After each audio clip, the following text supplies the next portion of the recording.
Vice President J.D. Vance is like way out in front, ahead of everybody else at 46%. Donald Trump Jr. is in second place at 15%. Marco Rubio is at 14%. Ron DeSantis is at 8% in fourth place.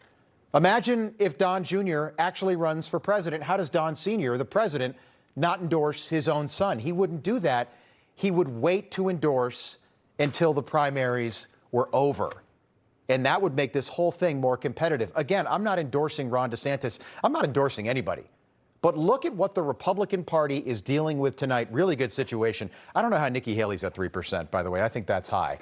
But compare this group of Republicans to this group of Democrats. And I want you to look closely at all these faces. These are all the Democrats who are polling right now for president. And imagine Mayor Pete on the debate stage with like J.D. Vance.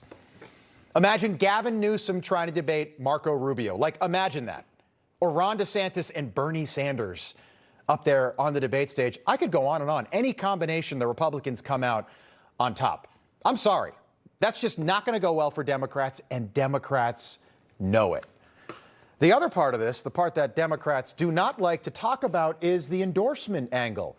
Whoever Donald Trump endorses is going to be the nominee. That's just what's going to happen.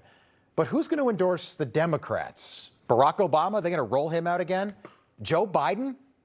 Kamala? Is Kamala going to endorse herself for president? Who do they have? They've got nobody left. Hillary? Now think about what happened in the state of Indiana last night. And the message is crystal clear. You will go against Donald Trump. You will be primaried as a Republican, and you will lose. That's not my opinion. That's what happened last night. There it is. All right. There's the check mark. NBC News has projected it in Indiana's 11th Senate district, and that is now the fourth. This is going to the fourth. This is how we do it. Zoom out one level, and that is the fourth pink splotch you see on the map right here. That means that's the color we assigned to the pro-Trump side tonight. That is 4 incumbent members of the Indiana State Senate, incumbent Republican members, including a member of the Republican leadership, have now been defeated. And all of these 4 incumbents who have been defeated, per NBC News projection, have been defeated in landslides.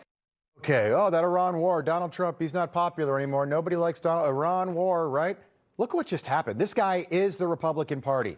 All 4 incumbents who went against Donald Trump in the state of Indiana and refused to support redistricting in that state were beaten in primaries by Trump-backed challengers, which is just another example of the power of the Trump endorsement and the role that he's going to play in picking the Republican nominee in 2028. And an open race, yes, but clearly still anybody's race to win. And whoever wins that race, J.D. Vance, Marco Rubio, Ron DeSantis, or somebody else, they will likely face someone pictured here. One of these 8 people, which is very good news for Republicans. And guess what? I think Democrats know it too. And I think they're going to blow it again, just like they did in 2024. Information. Truth.